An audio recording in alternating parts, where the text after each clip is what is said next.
Ka zhvillimet sot në rajon, presidenti i Kosovës, Fatmir Sejdiu, dekretoi sot emërimin e të ngarkuarve me punë në 10 misionet e para diplomatike të vendit, gjë që i hap rrugën aktivitetit diplomatik të Kosovës.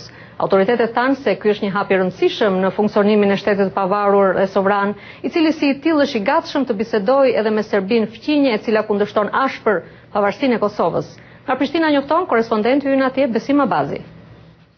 Diplomatët e parë të Kosovës nga sot edhe zyrtarisht duhet fillojnë punët praktike për themelimin e misioneve diplomatike të vendit. Presidenti i Kosovës, Fatmir Sejdiu, dekretoi emërimin e 10 ngarkuarve me punë në 10 misione diplomatike në Shtetet e Bashkuara, Britani të Madhe, Francë, Gjermani, Itali, Belgjik, Austri, Zvicër, Turqi dhe Shqipëri. Në mesin e të emëruarve janë shkencëtarë, veprimtarë të shoqërisë civile, gazetarë, këshilltarë politikë dhe drejtuesve të lartë të vendit.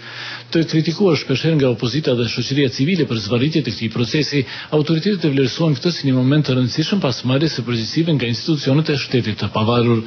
Kosova shpalli pavarësinë me 17 shkurt të këtij viti dhe deri tash këtë vendim e kanë njohur 46 vende të botës, përfshirë Shtetet e Bashkuara dhe vendet kryesore të Bashkimit Evropian. Pavarësia është kundërshtuar ashpër nga Serbia dhe aleati i saj Rusia, të cilat janë kundërbën edhe planit për vendosjen e misionit të Bashkimit Evropian në Kosovë që do zëvendësojë misionin e Kombeve të Bashkuara. Drejtuesit e këtij të fundit thanë se do të shkurtohen për 70% deri në fund të tetorit dhe ndërkohë po bëjnë përpjekje për vendosjen e dialogut ndërmjet Prishtinës dhe Beogradit për zgjidhjen e çështjeve të interesit të ndërsjellë.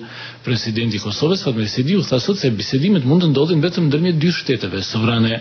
Pasqyra rreth qasjes bisedime për të lehtësuar apo relaksuar marrëdhëniet tona me Serbinë është shumë e qartë.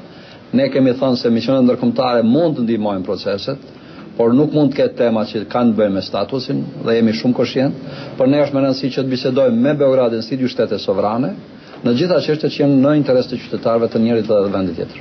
Emërimi i diplomatëve të parë sipas autoriteteve është një hap drejt funksionalizimit të shtetit të Kosovës.